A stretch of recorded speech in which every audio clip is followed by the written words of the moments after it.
अस्सलाम वालेकुम, आप देख रहे हैं पाकिस्तान टुनाइट। मैं हूं सैयद समर अब्बास। मखसूस नशिस्तों से मुतालिक 12 जुलाई के सुप्रीम कोर्ट के फैसले के बाद तहरीक इंसाफ की पार्लिमानी बर्तरी को रोकने के लिए हुकूमत हर मुमकिन इक़दाम कर रही है और इस मुतालिक कल का दिन इंतहाई अहम समझा जा रहा है जब कौमी असम्बली का इजलास में मुतनाज़ इलेक्शन एक्ट में दूसरी तरमीम की मंजूरी की कोशिश होगी। दिलचस्प तौर पर पार्लियामान के दोनों ऐवानों में इस बिल की मंजूरी के लिए सदर आसिफ अली जरदारी ने सेनेट का इजलास भी कल ही तलब कर लिया है। रिपोर्ट्स के मुताबिक इलेक्शन एक्ट की दूसरी तरमीम कल सुबह कौमी असम्बली में मंजूरी के लिए पेश होगी तो हुकूमती इत्तेहादी जमातों ने इस मौके पर अपनी अददी कुव्वत के भरपूर मुजाहरे का फैसला किया है। इस सिलसिले में पीपल्स पार्टी के चेयरमैन बिलावल भुट्टो जरदारी के अलावा हुकूमत में शामिल तमाम पार्लिमानी ग्रुप्स की क़यादत ने अपने अरकान को पीर की सुबह ऐवान में मौजूद रहने की हिदायत भी जारी कर दी हैं। याद रहे कि 30 जुलाई को इंतखाबी कानून में तरामीम का बिल कौमी असम्बली में बिलाल अज़हर कियानी ने पेश किया था, जिसमें तजवीज़ किया गया था कि अगर कोई सियासी जमात मुकर्रर वक्त के अंदर मखसूस नशिस्तों के लिए अपनी फहरिस्त पेश करने में नाकाम रहती है तो उसे खवातीन और गैर मुस्लिम उम्मीदवारों के लिए मखसूस नशिस्तों उससे मखसूस नशिस्तें मुख्तस नहीं की जाएंगी। दिलचस्प बात यह है कि इलेक्शन एक्ट की सेक्शन 66 और 104 में तरामीम में यह ऐलान भी शामिल है कि मुजव्वज़ा तरामीम अदालती अहकाम पर मुकद्दम होगी। अहम बात यह है कि यह बिल कौमी असम्बली की मुतल्लिका कायमा कमेटी से पहले ही मंजूर हो चुका है और तवक्को है कि कल से शुरू होने वाले हफ्ते के अवाइल में ही यह मुसव्वदा कानून मंजूरी के मरहले तय करके सदाती तौसीक से कानून का दर्जा हासिल कर लेगा। यानी मखसूस नशिस्तों के हवाले से अगर बात की जाए तो इस असूल से मुतालिक तहरीक इंसाफ का ख्वाब और उम्मीद अब एक और तवील कानूनी जंग की शक्ल इख्तियार कर सकती है। अहम बात यह है कि सुप्रीम कोर्ट के फैसले से जो सियासी तनाज़ा शुरू हुआ था वो अब एक कानूनी तनाज़े में भी बदलता जा रहा है, क्योंकि 12 जुलाई को मुख्तसर फैसला सुनाए जाने के बाद से अब तक पीटीआई के हक में फैसला देने वाले अक्सरियती जजों ने अपना तफसीली फैसला जारी नहीं किया और इसका गिला और एतराज़ उन दोनों जजों ने भी किया है जिन्होंने अक्सरियती फैसले से इख्तलाफ किया था। गुज़िश्ता रोज़ जस्टिस अमीनुद्दीन और जस्टिस नईम अख्तर अफ़गान ने 29 सफ़हात पर मुश्तमिल अक़लियती फैसला जारी करते हुए कहा कि मुख्तसर फैसला सुनाने के बाद 15 दिनों का दौरानिया खत्म होने के बावजूद अक्सरियती फैसला जारी न हो सका। इख्तलाफी नोट के मुताबिक साबित शुदा हकीकत है कि सुन्नी इत्तेहाद कौंसिल ने बतौर सियासी जमात इलेक्शन में हिस्सा नहीं लिया, हत्ता कि उनके चेयरमैन ने भी आज़ाद हैसियत में इलेक्शन लड़ा। इख्तलाफी नोट में कहा गया है कि पीटीआई मौजूदा केस में फरीक ही नहीं थई, उसे रिलीफ देने के लिए आर्टिकल 175 और 185 में तफवीज़ दायरा इख्तियार से बाहर जाना होगा।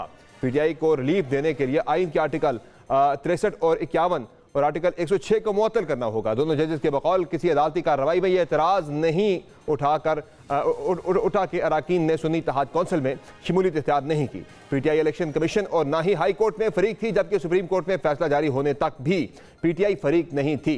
क्योंकि इन दोनों जजेस के इस इख्तलाफी नोट या फैसले की कोई कानूनी हैसियत नहीं और ये नोट अक्सरियती फैसले को मुतासिर नहीं कर पाएगा, लेकिन इसी इख्तलाफी नोट ने हुकूमत को भी मजीद हल्ला शेरी दे दी है, जो पहले ही सियासी दाव पेच से तहरीक इंसाफ का रास्ता रोक रही थी और अब कानूनी तौर पर भी फैसले पर उंगली उठाने का मौका मिल गया है, जिसका इजहार आज वज़ीर इत्तलात अता तारड़ ने भी किया, जिनके बकौल ये तासुर दिया जा रहा है कि जिनको रिलीफ दिया गया उससे आइन को धचका लगेगा, कानून की हुक्मरानी के लिए सेटबैक होगा और फ्लोर क्रॉसिंग जायज़ हो जाएगी। कानून और आइन की रोशनी में ये जो दो ऑनरेबल जज साहिबान ने इख्तलाफी नोट लिखा है और तफसीली फैसला जारी किया है, अक्सरियत के फैसले के ऊपर बहुत बड़ा सवालिया निशान लगा दिया है। आइन की जो आर्टिकल्स हैं उनको मुअत्तल करना पड़ेगा इस फैसले को पर अमल दरामद कराने के लिए। ये जो ऑनरेबल जज साहिबान ने कहा है कि 15 दिन गुजर जाने के बावजूद अक्सरियती जो फैसला था वो क्यों जारी नहीं किया जा रहा, उसका तफसीली फैसला, ये बहुत बड़ा सवालिया निशान है। और हमने जब रिव्यू फाइल किया हम ये समझते थे कि रिव्यू को भी समाअत के लिए मुकर्रर किया जाए। जिस तरीके से ये एक तासुर मिला है वन साइडेड रिलीफ का, इससे पूरे मुल्क में आइन को, कानून को धचका लगेगा और रूल ऑफ लॉ, कानून की हुक्मरानी के लिए ये बहुत बड़ा सेटबैक होगा और फ्लोर क्रॉसिंग लीगलाइज हो जाएगी। आर्टिकल 62, 63 जो है वो मुअत्तल हो जाएगा। इसी सारी सूरत हाल पर तफसीली गुफ्तगू करेंगे। प्रोग्राम में हमें ज्वाइन कर रहे हैं पाकिस्तान तहरीक इंसाफ के सीनियर रहनुमा सेनेटर हुमायूं मोहम्मद साहब, जबकि कानूनी नुक्ता नज़र भी हम इस पे प्रोग्राम में शामिल करेंगे। जस्टिस शाहिद उस्मानी साहब का लीगल पॉइंट ऑफ व्यू बड़ा ज़रूरी है, चूँकि 2 जजों का फैसला भी है और कल सुप्रीम कोर्ट कल जो है पार्लियामेंट के अंदर ये अहम बिल भी टेबल होने जा रहा है। हुमायूं मोहम्मद साहब ये बताएं कि तहरीक इंसाफ के लिए ज़ाहिर ये बड़ा सेटबैक होगा कि हुकूमत अगर ये बिल पास करवा लेती है और अददी अक्सरियत तो उनको हासिल है ही दोनों ऐवानों के अंदर, कितना ये तहरीक इंसाफ के लिए बड़ा सेटबैक होगा कि मखसूस नशिस्तों का फैसला 8 रुकनी बेंच आपके हक में देता है, फिर भी ये नशिस्तें आपको नहीं मिल पाती? बिस्मिल्लाहिर्रहमानिर्रहीम, इय्याका नअबुदु व इय्याका नस्तईन। इस मुल्क में आज तक कानून हुआ कब है? इस मुल्क में आज तक इंसाफ हुआ कब है? देखिए, बात यह है कि अता तारड़, जो कि मेरी नज़र में, अब मैं कुछ कहना नहीं चाहता तो अच्छी बात है, खामोश ही रहूं, लेकिन वो बात कह रहे हैं कि जी 2 ऑनरेबल जजेस ने ये फैसला दिया है। ये 2 ऑनरेबल जजेस जब कह रहे, इन्होंने क्या चीफ जस्टिस साहब को कहा है कि जी आपने अभी तक अपना डिटेल जजमेंट नहीं भेजा? क्योंकि चीफ जस्टिस साहब ने भी नहीं भेजा। मतलब आप बाकियों को कह रहे जो 8 हैं, आपने चीफ जस्टिस साहब से पूछा है? आपके इस वक्त 4 फ्यूचर के चीफ जस्टिस जो बैठे हैं, उनमें से किसी ने नहीं भेजा। देखिए, मैं आपको एक सिंपल सी चीज बताता हूँ। असल मसला ये नहीं है कि 2 ऑनरेबल जजेस ने, जिन्होंने डिसेंटिंग नोट भेजा है, उन्होंने कह दिया है कि जी हमारे फैसले, हम उनके फैसले की कदर करते हैं, उनसे एग्री नहीं करते हैं। ठीक है, we respect their decision, we do not agree with that. Actually 11 जजेस out of 13 do not agree with their thing. सबसे बड़ी बात जो चीफ जस्टिस साहब ने भी कही है, जो मैं भी, मतलब जो हर 8 जजेस के साथ बाकी वो 3 ने भी की है, वो ये था कि जो एक आईनी इदारा है जिसको हम कहते हैं इलेक्शन कमीशन ने एक्चुअली पूरे आइन को तबाह कर दिया। उन्होंने क्या किया कि उन्होंने एक पूरी पॉलिटिकल पार्टी को इलेक्शन के उससे ही बाहर कर दिया। ठीक हो गया। तो अगर आप मुझसे पूछे तो हम तो ये सवाल उठाएंगे कि ये इलेक्शन ही गलत था। मैं सर आपकी तरफ दोबारा आता हूँ। हुमायूं मोहम्मद साहब, आप हमारे साथ रहिएगा। मैं जरा लीगल पॉइंट ऑफ व्यू भी शामिल कर लेता हूँ इस सारी डिबेट के अंदर, चूंकि एक बड़ी अहम ये कानूनी डिबेट भी है। शाइक उस्मानी साहब हमें ज्वाइन कर चुके हैं, साबिक जज हैं। शाइक उस्मानी साहब, ये बताएं सर कि पहले तो ये जो हुकूमत एक कानून साजी करने जा रही है कल, जिसमें ये कहा गया है कि जो मुजव्वज़ा अदालती जो फैसला है, जो अदालती अहकामात हैं, उन पर ये तरमीम जो है वो मुकद्दम होगी, ये कानून साजी मुकद्दम होगी। यानी जो एक इफ्तिखार चौधरी साहब के दौर में हुआ था किसी टैक्सेस वाले मैटर में, गालिबन के हुकूमत ने उस वक्त एक कानून साजी करके एक लेजिस्लेशन के जरिए सुप्रीम कोर्ट ऑफ पाकिस्तान के फैसले को गैर मौसर कर दिया था। तो ये जो 8 जजेस का फैसला तहरीक इंसाफ की मखसूस नशिस्तों के हक में, ये भी आपको लग रहा है कि ये गैर मौसर हो जाएगा, ये कानून साजी अगर हुकूमत पास कर लेती है? देखिए, यहाँ पे जो कानून साजी हो रही है वो इलेक्शन एक्ट के अंदर जो प्रोविजन हैं उनके मुतालिक हो रही है। आइन में तो चेंजेस नहीं ला सकती पार्लियामेंट जब तक के 3/4 मेजॉरिटी से वो पास।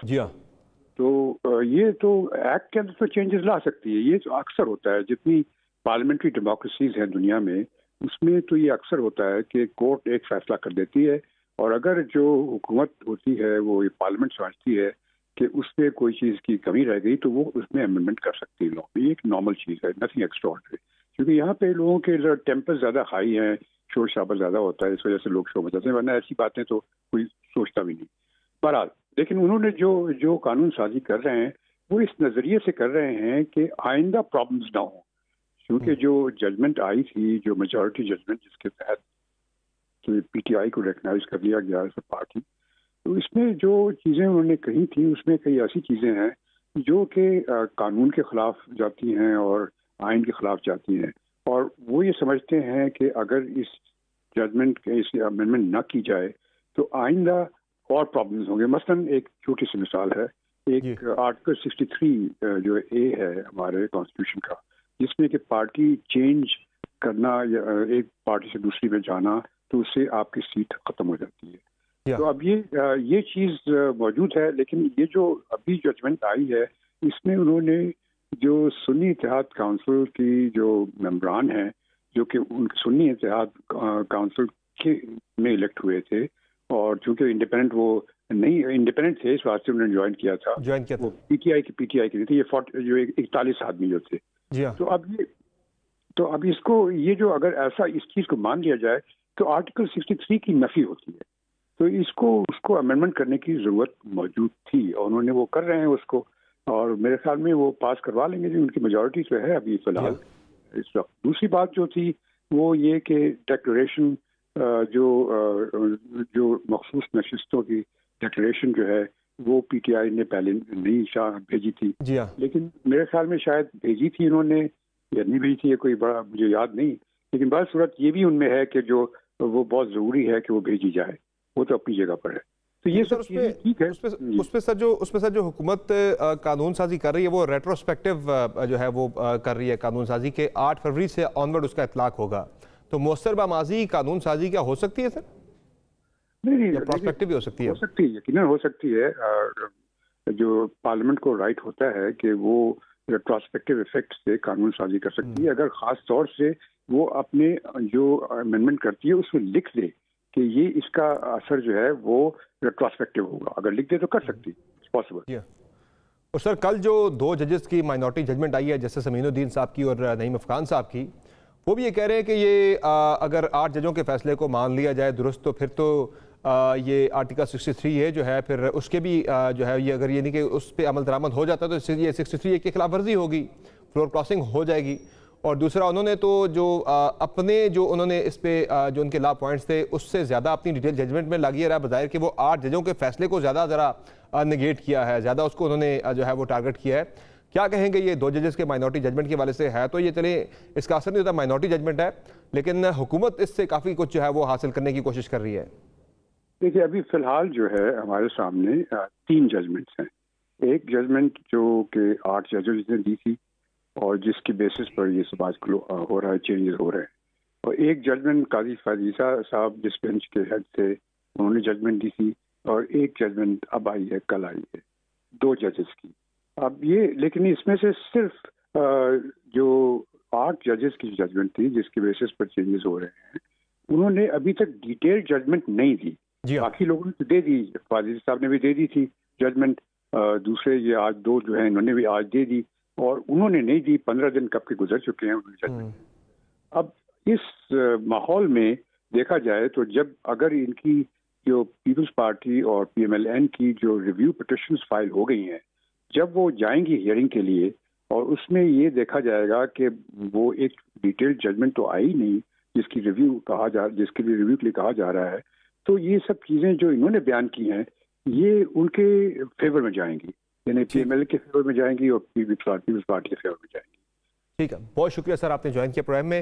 हुमायूं मोहम्मद साहब ये बताएं कि एक तरफ तो ये हुकूमत के कुछ इरादे हैं जो वो ये अहम तरीन जो है वो लेजिस्लेशन लेके आ रहे हैं कौमी असम्बली के अंदर, जिससे ज़ाहिर है आपकी मखसूस नशिस्तों का मामला जो है वो बुरी तरह से इफेक्ट होगा। ये 2 जजों का फैसला भी जो है वो भी आर्टिकल 63A की बात कर रहे हैं, अभी शाइख उस्मानी साहब भी 63A की बात ही कर रहे थे, तो ये एक सूरत हाल काफ़ी ज़्यादा पेचीदा हो गई है। और जो तरीके साफ की लगता है कि जो उन्हें उम्मीद थी कि मिल जाएगी मखसूस नशिस्तें, वो अब शायद फौरी तौर पर नहीं मिलेगी। अगर मिल भी जाए फौरी तौर पर नहीं मिलेगी, जब वो 8 जज बैठेंगे अब तो तफसीली फैसला जारी करेंगे, उसके बाद ही जाके मामला लगता है कि काफ़ी लटक गया है काफ़ी ज़्यादा। देखिए इस तरह है, मैं आपको एक बात बताता हूँ। सबसे पहले जो शाइख उस्मानी साहब, ये जितने लोग कह रहे हैं ना, ये बात कर रहे हैं आर्टिकल 106 की और आर्टिकल 51 की। अच्छा, इन दोनों के अंदर जो एंड में लिखा हुआ है वो लिखा हुआ है कि इलेक्शंस के बाद जो इंडिपेंडेंट कैंडिडेट्स हैं उनको 3 दिन चाहिए, और जो कि आपके इलेक्शन एक्ट के लिहाज से भी वो कहते हैं कि जी 3 दिन के अंदर होना चाहिए। ये अपनी जगह पर ठीक है।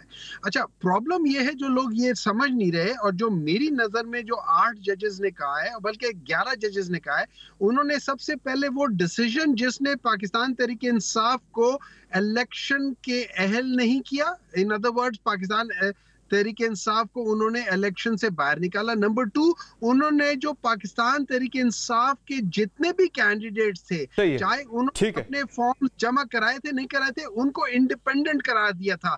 वो जजमेंट उन्होंने सेट असाइड कर दिया, उसको कलअदम कर दिया है। जब वो कलअदम हो गया तो आप कलअदम के से पहले वाली सिचुएशन पे चले जाते हैं। इलेक्शन तो उसके बाद हुए थे ना, अब आप उससे पहले। वो 39 तो हो गए, 41 का मसला बना हुआ है, 39 को तो मान रहे सारे। 39 को भी, एक मिनट, उन 41 को भी इन्होंने इंडिपेंडेंट करार दिया था। वो इलेक्शन कमीशन का डिसीजन गलत था। अब उनको चांस मिलेगा कि वो बताएं कि वो किस पॉलिटिकल पार्टी के साथ है, क्योंकि now PTI is in contention.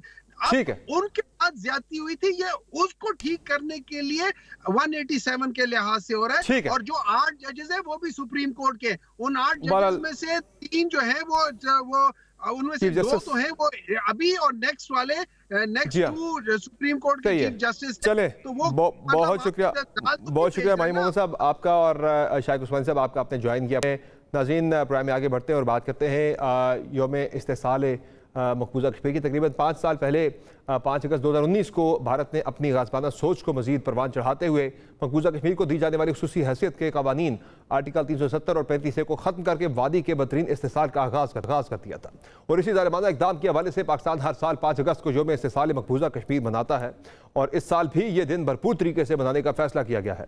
वज़ीर-ए-आज़म शहबाज शरीफ के कश्मीरियों से इज़हार यकजहती की गर्ज से 5 अगस्त को मुज़फ्फराबाद जाने का इम्कान है और जिसमें वो 5 अगस्त 2019 के इंडिया के यकतरफा और गैर कानूनी इक़दाम की मजम्मत के अलावा अहम पॉलिसी बयान भी जारी करेंगे। दूसरी जानिब मकबूजा कश्मीर में भारतीय गैर कानूनी कब्जे और मज़ालिम का सिलसिला भी अपनी जगह जारी है। आदाद शुमार के मुताबिक अगस्त 2019 से अब तक 887 अफराद शहीद किए जा चुके हैं और 25,000 के करीब शहरियों को गैर कानूनी तौर पर गिरफ्तार किया जा चुका है। इसी तरह 2019 से अब तक 19,000 के करीब गैर कानूनी छापे मारे जा चुके हैं, जबकि मकबूजा कश्मीर में भारतीय फौज की जानिब से 60,000 कनाल जमीन गैर कानूनी तौर पर हथियाई जा चुकी है। एक रिपोर्ट के मुताबिक 1989 से अब तक मकबूजा कश्मीर में 96,320 कश्मीरियों की शहादत हो चुकी है। 1,71,000 से जायद कश्मीरी भारतीय फौज के हाथों गैर कानूनी तौर पर गिरफ्तार हो चुके हैं। गो के पाकिस्तानी हुकूमतें और अवाम मकबूजा कश्मीर का मुकदमा हर फोरम पर लड़ती आई है, लेकिन इस मुतालिक आलमी और बिलखुसूस मगरबी दुनिया मुजरिमाना गफलत में मुब्तला है और अक़वाम मुत्तहिदा भी अपनी करारदादों पर भी अमल दरामद कराने के बजाय सिर्फ खामोश तमाशाई का किरदार अदा कर रहा है। प्रोग्राम में मुख्तसर ब्रेक लेंगे, के बात करेंगे मौजूदा सियासी सूरत हाल की और इस पर तजिया शामिल करेंगे। हमारे साथ रहिएगा।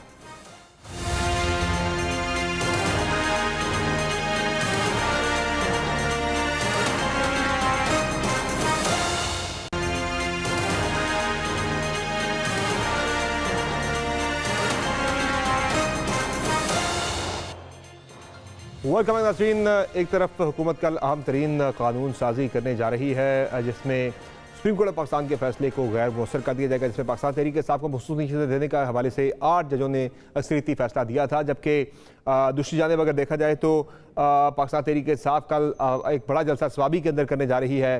पीटीआई अपने तमाम पावर शो जो है वो केपी के अंदर बड़ी कामयाबी से कर लेती है, लेकिन केपी से बाहर जब निकलने की बात होती है तो वहाँ तहरीक इंसाफ कोई भी बड़ा पावर शो पंजाब, जाब या इस्लामाबाद के अंदर अभी तक नहीं कर पाई। क्या तहरीक इंसाफ एक मौसर तहरीक हुकूमत के खिलाफ चला सकती है? और बात करेंगे कुछ फिर से बातें शुरू हो गई है पाकिस्तान के अंदर, एक टेक्नोक्रेट्स की गवर्नमेंट सी कौमी हुकूमत की बातें शुरू हो गई हैं। हुकूमत के जाने की बातें जो है काफ़ी ज़्यादा आजकल हो रही हैं। आर्टिकल आ रहे हैं सुहेल वड़ाई साहब के एक के बाद एक बड़े इंपॉर्टेंट आर्टिकल्स हैं जिसमें वो बड़े अहम कुछ इनके छापे बड़े दावे कर रहे हैं कि हुकूमत जो है यानी शहबाज शरीफ साहब जो हैं उनकी कारकर्दगी से जो है कुछ अहम हल्के खुश नहीं हैं। क्या होने जा रहा है आने वाले दिनों में बात करेंगे। हमारे साथ प्रोग्राम में मौजूद हैं सईद काजी साहब और आमिर इलियास राना साहब, दोनों पाकिस्तान के नामवर सहाफ़ी हैं। बहुत शुक्रिया सईद काजी साहब और आमिर इलियास राना साहब। सईद काजी साहब ये बताएं कि ये जो कानून साजी का मामला है, क्या लग रहा है आपको ये हुकूमत कानून तो पास कर लेगी? क्या अब तहरीक इंसाफ का मखसूस नशिस्तें जो 8 जजों ने फैसला दिया था उनके हक में वो लेना अब मुश्किल हो गया है या ताख़ीर होगी, मिल ही जाएंगी किसी न किसी तहरीक इंसाफ को ये सीटें? देखें, ये तो एक ऑनगोइंग बेमानी जंग जारी है, लेकिन समरबाज समझने की बात यह है कि जिस तरह भी इसको इंतज़ामी तौर पर कंट्रोल करने की कोशिश करते हैं, हाथ से रेत फिसल रही है। प्रॉब्लम क्या है जिसकी तह तक हम मेरे ख्याल में आमतौर पर बात नहीं करते। एक डिसफंक्शनल सिस्टम है, सिस्टम डिसफंक्शनल हो चुका है। पॉलिटिकल क्राइसिस तो हम खुद क्रिएट कर रहे हैं।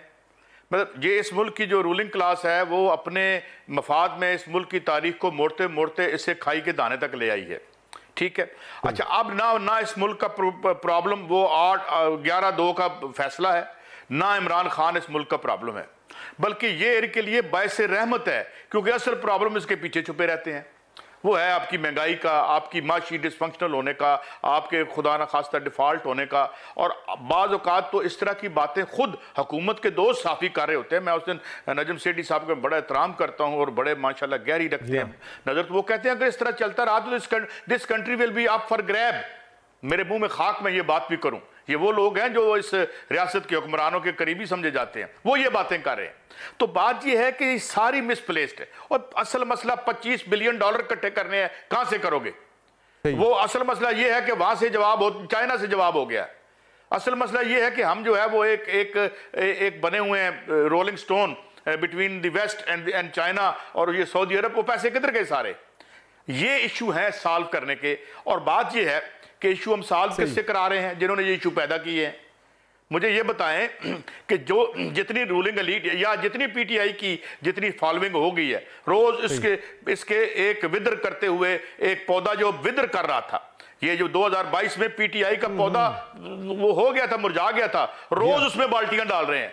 अब फिर आइन साजी करके ये सीटें लेके मतलब ये नफरत का वोट है, ये मैं बार बार कहता हूं। अब बात ये है कि ये ठीक करेंगे जिन्होंने बर्बाद किया है, ठीक है, ये लोग they are responsible for the आपका पॉइंट आ गया सर, इकोनॉमिक और पॉलिटिकल कैस्ट्रेट।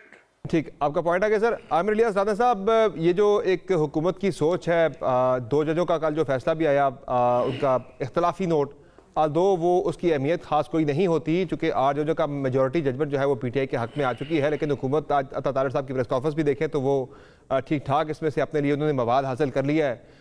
CC3A का मामला हो गया, बाकी चीज़ें हो गई। कल की जो कानून साजी है ये जो बड़ा क्लियर बता रही है कि हुकूमत ने फैसला कर लिया, कुछ भी हो जाए तहरीक इंसाफ को ये मखसूस नशिस्तें नहीं मिलने देनी, चाहे जो मर्जी हो जाए।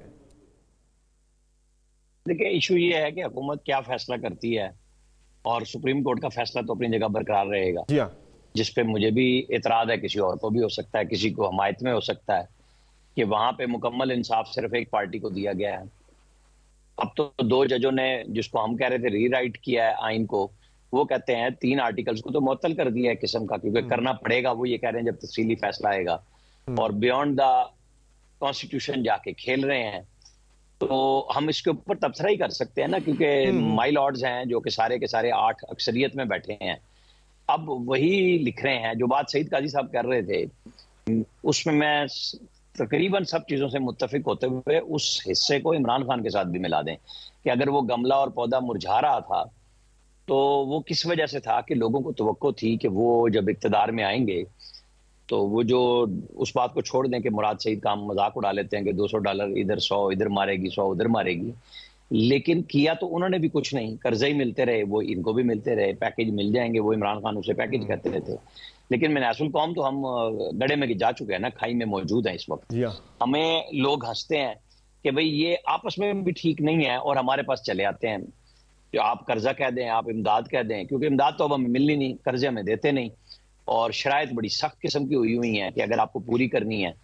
और जो IPPs के ऊपर हो रहा है, और जो आप बात कर रहे थे कि जी जो टेक्नोक्रेट, भी टेक्नोक्रेट हर फौजी मार्शल के साथ और कौन, मैं और आप होते हैं, ये टेक्नोक्रेट ही होते हैं। ये देख रहे हैं ना, इशरत हुसैन क्या चीज है, मुशर्रफ के साथ भी थे, ये इमरान खान के साथ भी थे। शहनाज जो ये भी वजीर खजाना थी, करोड़ों डॉलर उनके अकाउंट में मौजूद हैं, उन्होंने उन्होंने और ये क्या है, ये सारे टेक्नोक्रेट ही है ना। ज़कार रफ्ता हमारे पास सारे टेक्नोक्रेट है। जिस तरह हमारी सोच 70 साल में नहीं बदली, इनकी भी नहीं बदली, सब अपना अपना चूरन बेचते हैं। यहाँ तो सबको माफी मांगनी पड़ेगी, एक कदम पीछे हटना पड़ेगा। ये जो आमिर इलियास राना साहब, ये जो आजकल डिबेट ये जो डिबेट फिर से छिड़ गई है कौमी हुकूमत वाली, या ये जो एक टेक्नोक्रेट की गवर्नमेंट वाली, ये कितनी सीरियस है ये डिबेट? जो कल भी एक आर्टिकल आया था सुहेल वड़ाई साहब का, इसमें कह रहे थे कि वो बड़े बावसूख जराई को कोट करके कह रहे थे कि जहाँ शहबाज शरीफ साहब जिनके मंजूर नजर थे वहाँ अब वो इतने फेवरेट नहीं रहे। वो कह रहे कि डिलीवरी नहीं है, काम की रफ्तार बड़ी स्लो है, फैसलों में बड़ी ताखीर हो रही है। ये वाकई बड़ी सीरियस सूरत हाल इख्तियार कर चुका है। जो आप कह रहे हैं बात, तो उनसे पूछे बगैर तो शहबाज शरीफ कोई कदम नहीं उठाते। फिर ताखीर के जिम्मेदार भी वही होंगे ना। मैं मतलब उससे मुत्तफिक नहीं हूँ इस, मतलब आपने चूंकि पूछा है तो मैं बात कर रहा हूँ कि ये शिकवा और जवाब शिकवा वाले कालम है, एक इधर से एक उधर से। ये कौन सी कोई खबर हो गई कि आप एक दिन एक के हक में लिख देते हैं, दूसरे के हक में लिख देते हैं, अपनी है। लेकिन ये तो सारी की सारी जिनके हवाले से वो लिख रहे हैं कि शहबाज शरीफ नाकाम हुए, तो नाकाम तो वही हुए ना। फिर एस्टेब्लिशमेंट लाई तो फिर नाकाम मैं हुआ या आप हुए? तो ये सोचने का मौका है ना कि फिर सबको कदम कदम पीछे हटा के बैठना पड़ेगा। यही नुकता सईद काजी साहब के सामने भी रखते हैं, यही नुकता सईद काजी साहब सामने रहते हैं। सईद काजी साहब, क्या लग रहा है आपको ये कितनी सीरियस है ये डिबेट जो दोबारा से छिड़ी है कौमी हुकूमत वाली, या शहबाज शरीफ साहब की हुकूमत के डिलीवर ना करने पे, जो है अहम हल्कों के खुश ना होने पे, मुतमईन ना होने के हवाले से? पहले तो मैं उन तमाम अक्लमंद लोगों की अक्ल पर मातम करना चाहूंगा जिनका ये ख्याल था कि ये डिलीवर कर लेंगे। 1980 से ये बैठे हुए हैं। मुझे ये बताएं कि मैं अगले दिन मैं देख रहा था हमारे जो साबका सफीर थे अपना कोरिया के, उन्होंने हमें बताया कि जनाब वहां पे जो डाइवो का चीफ था उसने 5 साल सजा काटी रिश्वत ले के पाकिस्तान में और लिबिया में ठेका लेने के इल्जाम में। आज मैंने एक अजीब कंपैरिजन किया समर अब्बास। मैंने आज जीडीपी निकाली कोरिया की। ये वही कोरिया है जो महबूबुल हक से मिलने आया था कि यार बताओ तुम कर क्या रहे हो जब ये इंडस्ट्रियलाइजेशन हो रही थी और जो पाकिस्तान में पहला केमिकल प्लांट साउथ एशिया में का पहला प्लांट लगा था, तो यहां से ये कोरियन आगे आज उसकी 1674 अरब 100 अरब की उसकी इकॉनमी है, क्योंकि वो लोग उन चोरों को भी सजा देते हैं जो उनके मुल्क के चोर बाहर जाके चोरी करते हैं। हम यहाँ क्या करते हैं? हम किन को पाल रहे हैं और फिर हम कहते हैं ये डिलीवर करेंगे, ये बड़े तजर्बाकार हैं। और यार कोई मतलब अकल मत, एक इतनी सीरियस हमें एफर्ट दरकार है इस वक्त इस मुल्क को रिट्रीव करने के लिए, इसकी नाक को पानी के ऊपर रखने के लिए। Nobody bothers.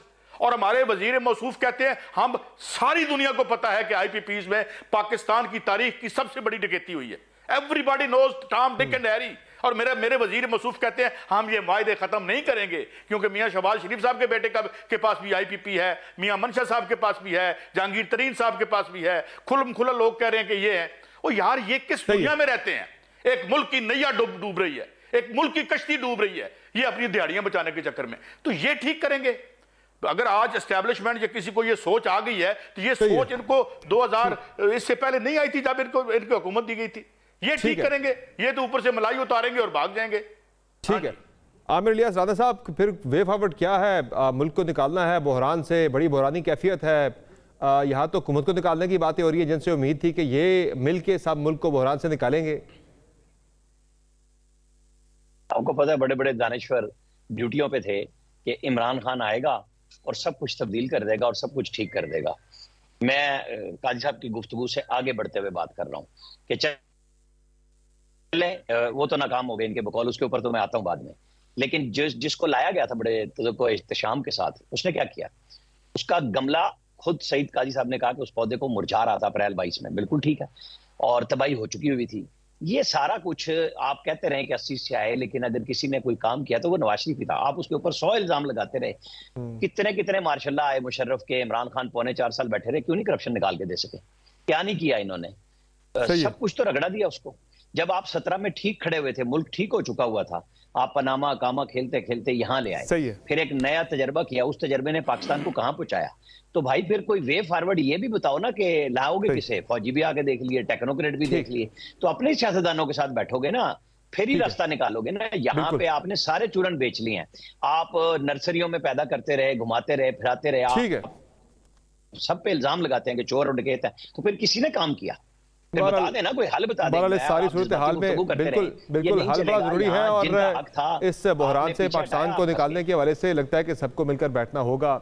अकेले में जिस तरह से एक बात चल रही है कि आइसोलेशन में रह के सोलो फ्लाइट लेके अगर कोई ये सोच रहा है कि मुल्क को बहरान से निकालेंगे, किसी एक को दीवार से लगा के, बिल्कुल ये होता हुआ फिलहाल नजर नहीं आ रहा। बहुत शुक्रिया आमिर इलियास राना साहब आपका और इज़हार काजी साहब आपका, सईद काजी साहब आपका, अपने प्रोग्राम में ज्वाइन किया। एक मुख्तसर ब्रेक लेंगे, ब्रेक से वापस आएंगे, बात करेंगे तनख्वाहदार तबका जो है पाकिस्तान के अंदर, वो टेक्सटाइल के शोबे को भी पीछे छोड़ गया है टैक्स पे करने के मामले के अंदर। इसे बात करेंगे ब्रेक के बाद। हमारे साथ रहेगा।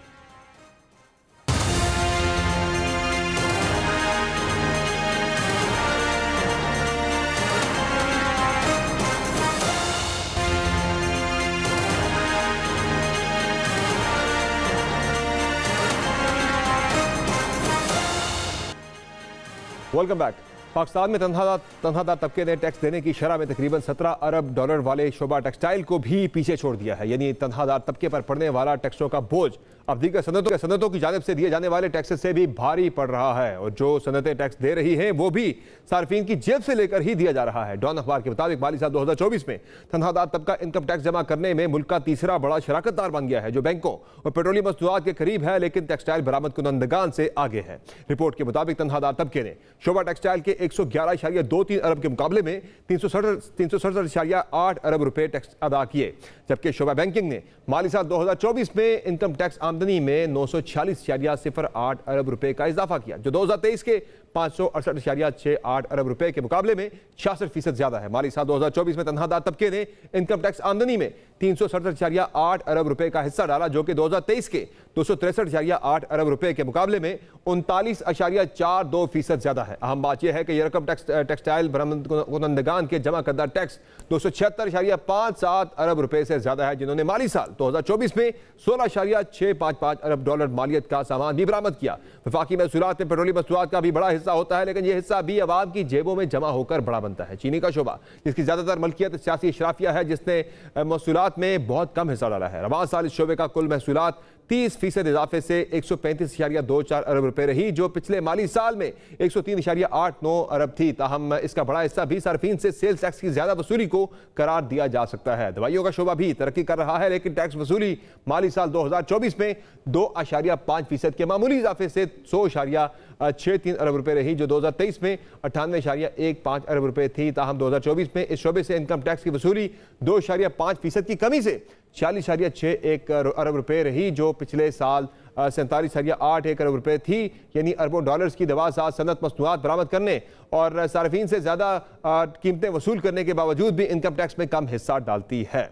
यह है वो सूरत हाल जो हुकूमत में जिसमें हुकूमत का तकिया सिर्फ तनख्वाहदार तबके पर है, जो महंगाई की चक्की में पिसा जा रहा है, जबकि हुकूमत अशराफिया को नवाजने और अपनी आसाइशें खत्म करने से अक्सर इनकारी है। प्रोग्राम में आगे बढ़ेंगे और बात करेंगे मुल्क के बेशतर शहरों में मानसून बारिशों ने बड़े पैमाने पर तबाही मचा दी है और कई शहरों के नशेबी इलाके ज़ेर-ए-आब आ गए हैं। बरसाती नालों में तुग़यानी से फसलें तबाह और सैकड़ों मकानात पानी में डूब गए हैं, जबकि गुज़िश्ता 24 घंटों में 12 से ज़ायद अफराद जाँ बहक हो चुके हैं। मियाँ वाली में बारिश के बायस बरसाती नालों में शदीद तुग़यानी से फसलों को शदीद नुकसान पहुंचा, जबकि रुझान में कोई सुलेमान से निकलने वाले जंगी और सोरी नालों में तुग़यानी से सैलाबी रेला करीबी बस्तियों में दाखिल हो गया है, जिसके बायस 100 से ज़ायद मकानात पानी में डूब गए हैं। सिंध के इलाके जामशोरो, खैरपुर, नाथन और औस्ता मोहम्मद में बादल खुलकर बरसे। जामशोरो में बारिश के बायस कई मकानों की छतें गिरने से खातून समेत 2 अफराद जाँ बहक हो गए। बलूचिस्तान के मुख्तलिफ इलाकों में मुसलसल चौथे रोज भी मूसलाधार बारिशों के बायस सैलाबी सूरत हाल पैदा हो गई है। गुज़िश्ता 3 दिनों में मुख्तलिफ वाक़यात में अब तक 12 अफराद जाँ बहक हो चुके हैं। उधर खैबर पख्तूनख्वा के जिला करक में कमरे की छत गिरने से 2 बच्चे जाँ बहक,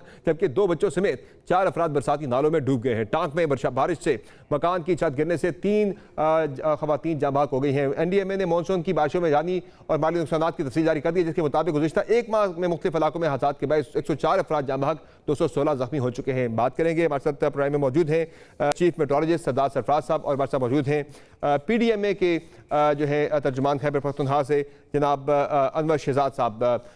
सरदार साहब, पहले तो आपकी तरफ आते हैं, ये बताएं कि जो मौसम की सूरत हाल है, मौजूदा बारिशें जो मुल्क के तूल अर्ज़ में जारी हैं, ये मानसून का जो करंट स्पेल है ये कब तक जारी रहेगा और मजीद क्या कोई सैलाबी सूरत हाल पैदा होने का आगे भी अंदेशा है? ये सूरत हाल ख़राब होने का, यानी मजीद इसमें एग्रीवेट होने का खदशा है? देखिए, हाँ जी, थैंक यू, बहुत शुक्रिया।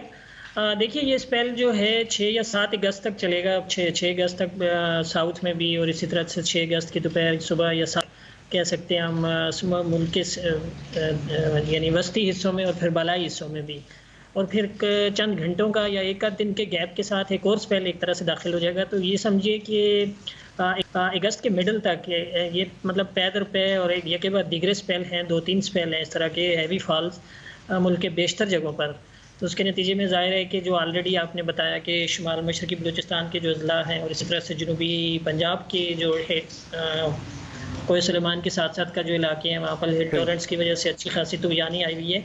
तो ये सिचुएशन अगर 3-4 दिन तक, यानी 1 आध हफ्ते तक एटलीस्ट कोई थोड़े से गैप के साथ इस तरह से प्रिवेल करेगी। ठीक।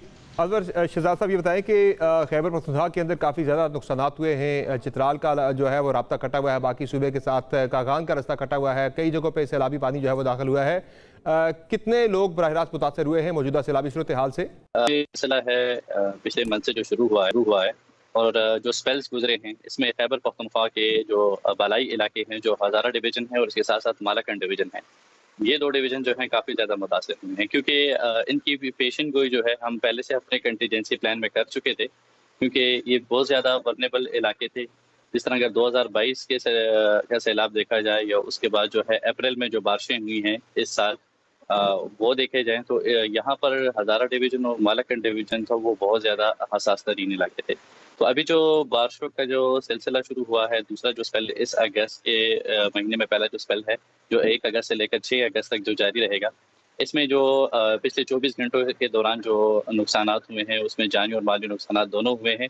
ज़्यादातर नुकसान जो हैं चतराल की जानिब हुए हैं, जहाँ पर इंफ्रास्ट्रक्चर को काफ़ी नुकसान पहुँचा है, जहाँ पर ये जो लिंक ब्रिजेस हैं, जो देहातों के साथ लिंक्स हैं, वो ब्रिज जो हैं पूरी तरह बह चुके हैं। इस तरह जो है कालाम या बालाकोट की तरफ जो सयाह जाते हैं, जो रोड्स हैं उनको भी काफ़ी नुकसान पहुंचा है, तो उसके लिए लेकिन जो है महकमा मौसमियात की पेशन गोई है कि 6 अगस्त के बाद जो है एक दूसरा स्पेल भी शुरू होगा।